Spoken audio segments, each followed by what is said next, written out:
Hey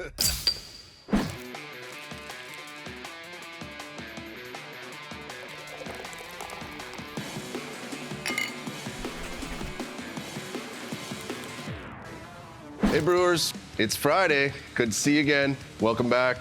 We're doing something I haven't done before today. We got some festivals coming up. You know, we do actually sell beer, you know, do that contract brew thing. And a lot of the festivals are asking for some like festival only release kind of beers, you know. Hold on. Ooh, double oatmeal stout. Beauty. Could have had a full pour with less head there, Kevin, but anyway. So, we are going to do a West Coast Philly Sour double dry hopped IPA. We're gonna call it CHOPS. It's kind of an acronym, but not really. So C, hop, Philly, sour. Oh yeah, that's the other thing. We are only using hops that start with C. So Cascade, Centennial, Columbus, and some of that Cryo Citra for that sweet, sweet, sweet dry hop. Look at all these hops. Come have a look. 10 gallons of beer, baby. 2 packs of Philly sour. We're gonna do this in our G70 again today, and I'm gonna be using our Fermenter. Instead of splitting it up into 2 pails, we're gonna do the Fermenter, which can do up to 15 gallons, but that's like to the brim, so you can't really do a full 15-gallon batch in there. Of course, I've modified this thing with mixed results. We'll talk about that in a bit. I'll kind of show you what I've done here and why.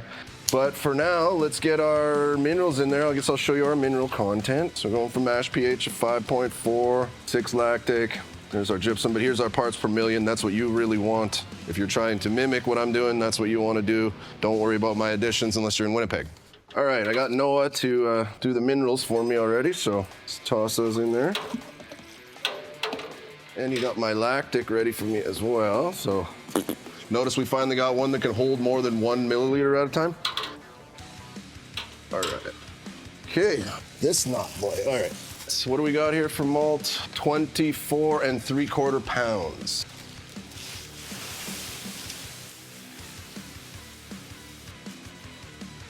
All right, didn't spill a drop that time. I'm learning slowly. All right, let's get this baby stirred in, get our timer going, get our recirc, and then we can drink some beer while we wait for our mash to be over. So we are mashing at 150.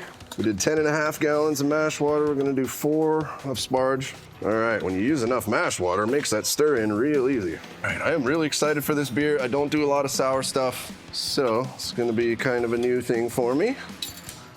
Like I've done the Walter Malone a lot of times, but never anything with hops. We're gonna put this guy in here. Oh, I need a clamp. Bah. Okay, we're not gonna put that in there because I'm lazy. All right, fire this baby up. I have not got the distilling lid yet, so this is the best we can kind of do for right now, but that's the beauty about these recircing systems, is they're still gonna give us the heat we need regardless. All right, I'm gonna set a timer for an hour, and I'm gonna drink some of this beer. You do the same. Don't get too f***ed up in the meantime.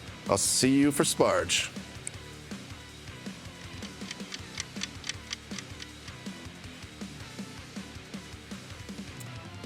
Not too bad for a Festikit. Anyway, mash is done. You can see we're already at 159. That seems a little high, right? Well, I mashed out, so what that means, the last 5 minutes of the mash, I just turned it up to start getting to boil. Saves you a few minutes. No reason not to. Lots of breweries do it. I think they even do it even earlier than that. But let's get our fucking Sparge on. Look at the color of this wort before, even if you can get in there, Kev. But that's a beauty. That's gonna be a nice color. I like that. So get rid of this guy. Fill the pump. Let it drain. Oh, see? Always jumping the gun. All right, let's see if I can do this time. We couldn't do it with 40-some pounds of malt. Let's see if we can do it with 20-some. Holy monkey. I can't get it up high enough. It's personal now.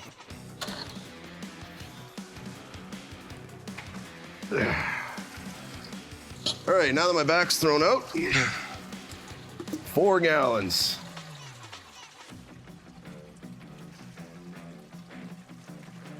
Take this out.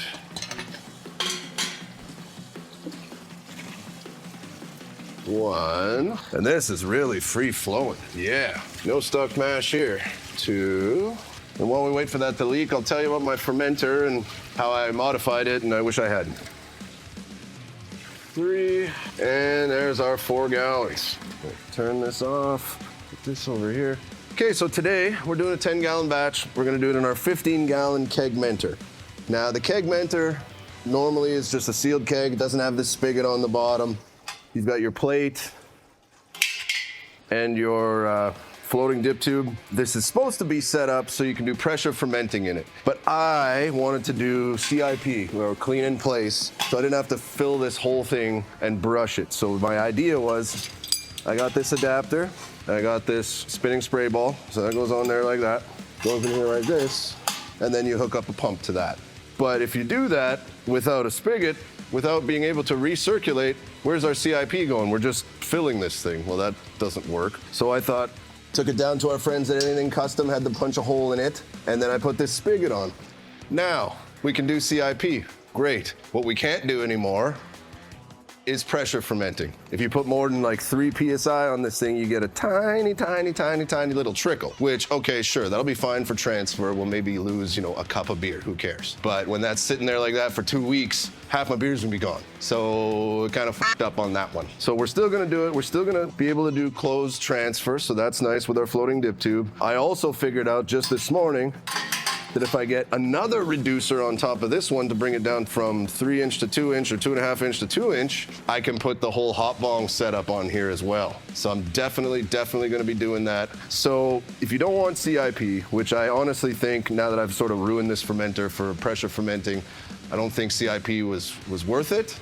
So basically you can do this as a 15-gallon Firmzilla. And I'm not pissing off Kegland, because guess where I got this? So if you want bigger capacity, don't want to be dealing with plastic in a Firmzilla, get yourself one of these Keggmenters. And now you've got the same kind of thing, but just in a bigger, more robust frame. So pretty cool. I'll probably do that again. But again, this is fine. We can still do closed transfers. We can still do most of our stuff. It's just no pressure fermenting, and that's this guy who fucked that up. All right, well, we're just about done with the Sparge. Gonna go throw the heat stick in there and wait for boil. I'll have a little sippy poo, you should too. While you're doing that, hit that like and subscribe. I love beer. Don't you? We'll see you in a bit.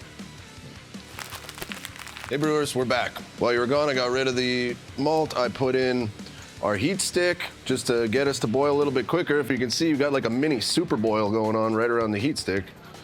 Kind of cool. So I'm gonna turn that off, and then we'll just leave that in there to cool down. You don't want to pull your heat stick out immediately because it's already stupid hot. So leave it in there for a bit to cool to a point, then take it out. So I'm just gonna leave that there for a few minutes. And even though we're at boil, we are not doing anything. It's an IPA, so our first edition is our Cascade at 30 minutes. So I'm gonna go have another beer, you should too. Hit that like and subscribe while you're at it. We'll see you in 30 minutes for our Cascade edition. All right, we're back. 30 minutes left in the boil. Time to add our 1, 2, 3, 4, 5 ounces of Cascade. So let's do that. Have a smell. You always gotta have a smell. Man, I forgot how awesome Cascade is. Like, there's all these new cool hops, but it's like fucking Cascade, man. Like, 2, 3.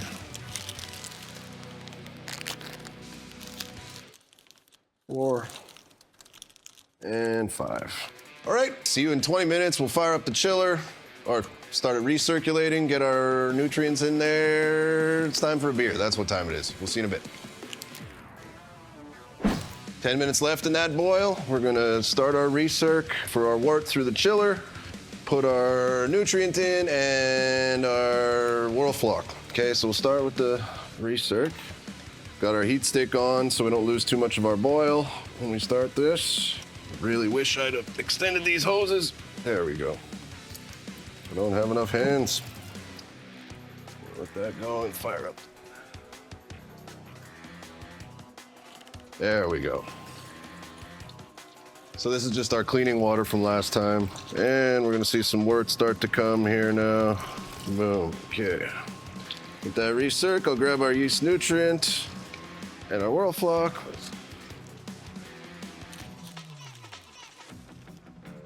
So that's 10 gallons, so we use a full pill. Oh, that was a bit too much. Okay, we'll be back in 8-9 minutes, and we're gonna do our quick chill down to 180, do our whirlpool. See you then. All right, 10 minutes is up. We've been recirculating through our chiller. Now we're going to kill our heat and start our chill. So I've already got my water hooked up. So I'm gonna fire this baby up. So we'll let that run for 30 seconds, a minute. And then we're gonna see once it recircs how it gets back into here. And then we're gonna put in, so this is gonna be one of the biggest Whirlpool additions I've ever done. So we got 4 ounces of Columbus, 3 ounces of Centennial, and 2 ounces of Cascade. So we're gonna get this down to as close as we can to just below 180. Throw those in there and let it recirc for 20 minutes. I really wish this was working better. The pump pickup on this thing, I always have problems with it. Give me a full flow. Have you had problems with your G70 pump, especially near the end of the boil when you go to do your recirc and it gives you that message like, well, just wait for it to cool down a bit?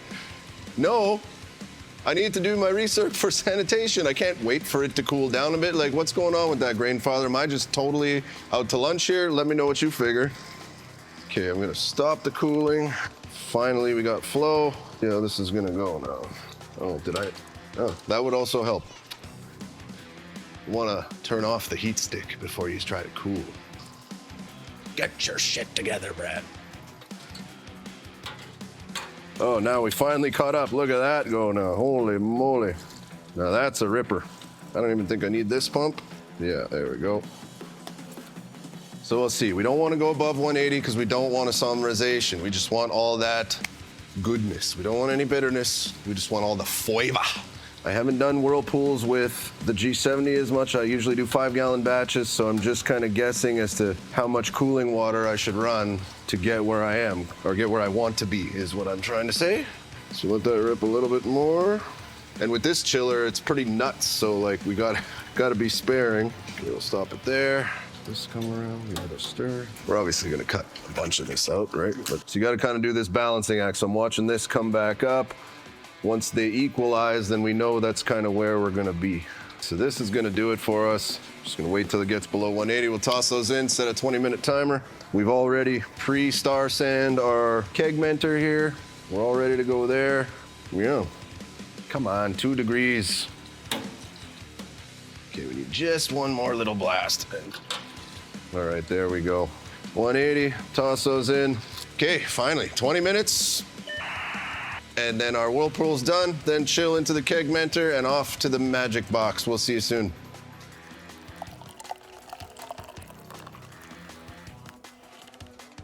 "20 minutes is up. It wasn't that quick, eh? Just boop, boop. Gotta love those shows where you don't have to wait, but I do. So we're ready. We're gonna fire up our chilling water back again. Chill this sucker down. We're gonna pitch at 20 Celsius. So let's let this rip. And while that's slowing down, look at that sucker fly again. We're gonna talk about, I had a bit of a oh shit moment. Because I was like, okay, we're going into this, but we can't pressure ferment anymore. And of course, what do we have here on here? 2 ball lock connectors. And I'm like, oh no, without a spunding valve, what am I gonna do? And I'm thinking about all these different contraptions I can make to get an airlock to stand up and attach it to a ball lock connector. And all of a sudden Kev's like, dude, blow off. And I'm like, it was right there the whole time. Like, yeah, blow off. Pretend we know what we're doing here. So that's what we're gonna do. So we just made this little guy.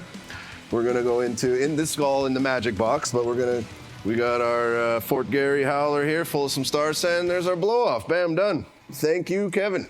How are we doing here? Yeah, we're almost at pitching temp already. That's so crazy. Like, look at that, baby. We're already down to 24. I love this new crazy chiller. It's expensive, but I'm an owner of a company. My time is worthless, it don't matter. Okay, here we go. Get rid of that for the moment. We'll just push this baby off to the side. We will re-star sand our lid before we pitch. And I'm gonna dial back our chilling water just a little bit. A little bit more. There we go. Okay, well, I'll just keep an eye on that it doesn't go above 20. I don't think you want to sit here and watch me drain all this. We'll see you in a minute when I seal this up, put it in the magic box.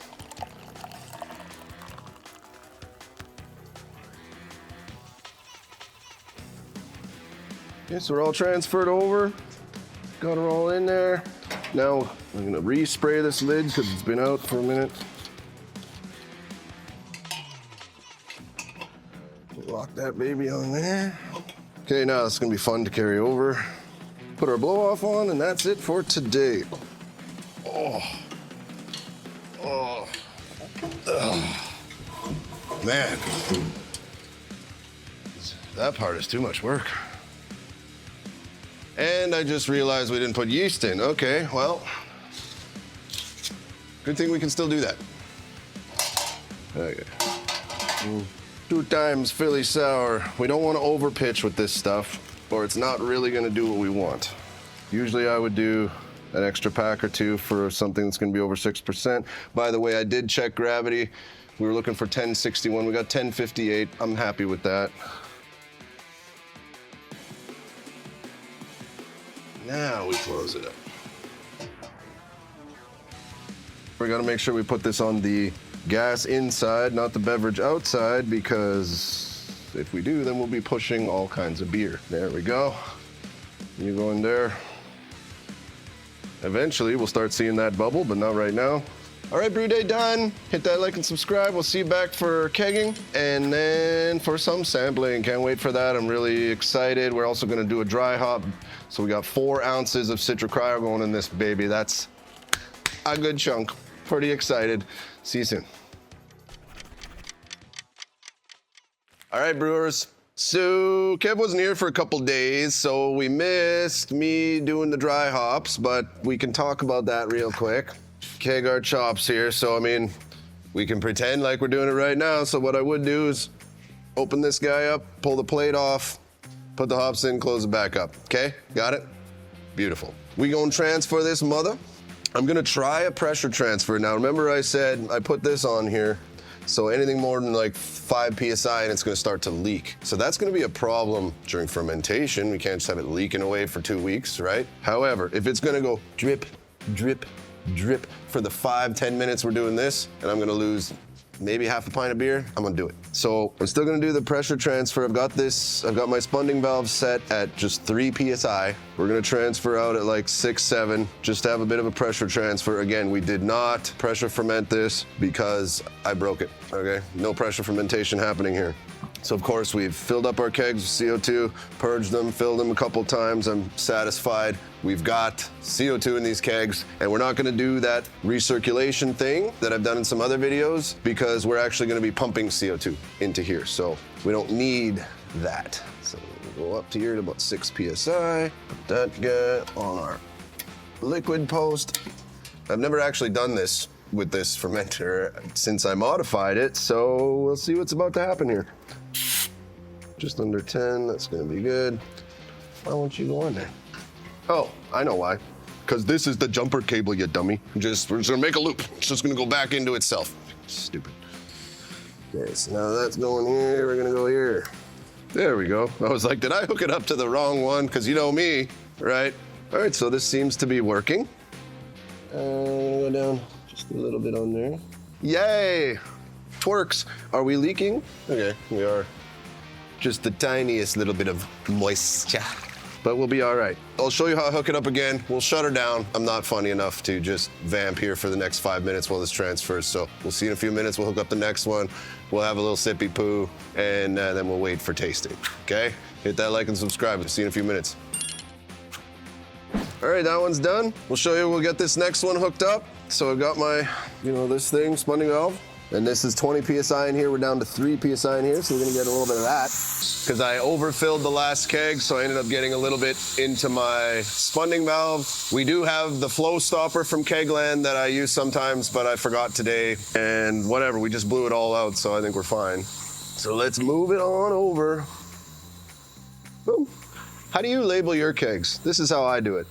So this is chops, C, hop, Philly sour, oh, fancy. But yeah, do you guys have like fancy stuff that you print off and it's all nice, or do you just, I'm gonna remember what's in that keg, or what's the plan? So let me know on that one. I'm gonna stand here and watch this. I'm gonna have a little sippy poo, and we'll see you in a bit for the tasting. Don't get too f***ed up now.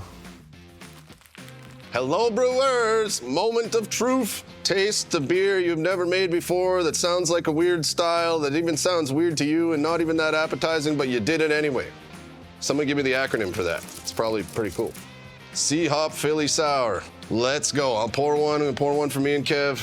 Give me a second here inside the scary room that you can get locked into. All right, I poured us a couple of little guys. You might want to ask Brad, how come you never pour them into pint glasses? Well, because I want to save this. It's not for you, it's for me, okay? So minimal samplies, okay? So let's have a smell. Oh, definitely smell all those hops. I even threw a little bit more Cascade, Cryo Cascade in because I was like, well, this isn't enough. So if you're following the recipe, add an extra 2 ounces of Cryo Cascade to the end of that. I definitely smell it. That's kind of all I smell. Like, I don't smell sourness. Like, you know, like with lactose sour, as soon as you bring it up to your face, you're like, well, that's a sour. I'm not getting that just right now. Why do I have 2? Because one's for Kevin. All right, salut mon ami, on y va. There's a very strange, very sour upfront note that I'm not gonna lie, I'm not really into. Once it kind of plays out on the palate, like it's not bad, but that first hit almost tastes wrong. Like, I've made a Philly sours before, but never something so heavily hopped. And this is different. I mean, I'm kind of getting used to it now. Like, I've never been much of a sour guy. This is strange to me, but like now that I'm on my 3rd sip, I'm kind of like, this isn't so bad. What do you think, Kevin? I'm warming up to it. I'm warming up to it, but it's not like instant love. Yeah. Not even close. My first sip, I was like... Yeah, like that very first hit, and I think that's the face we're gonna be getting. Okay, so we gotta go brew this now at Oxus. Sean at Oxus has been very gracious with us to allow us to just brew a little test batch so we can bring it to the festival. So I'm gonna go brew this at Oxus as brewed because I don't really know what to do to make it any better. And we'll see what folks think. I mean, maybe if you're a sour aficionado, this is something you're into. I'm not sure. Like, I'm gonna finish this and I'll probably put these kegs on tap in my house because the stuff we make here is not legal for giving to the public. So I guess I'm gonna have to drink a weird beer. Rough times, we'll just drink it fast. Until next time, don't get too fucked up. I'm gonna have to get real fucked up to like say I really like this beer though. We'll see you next time.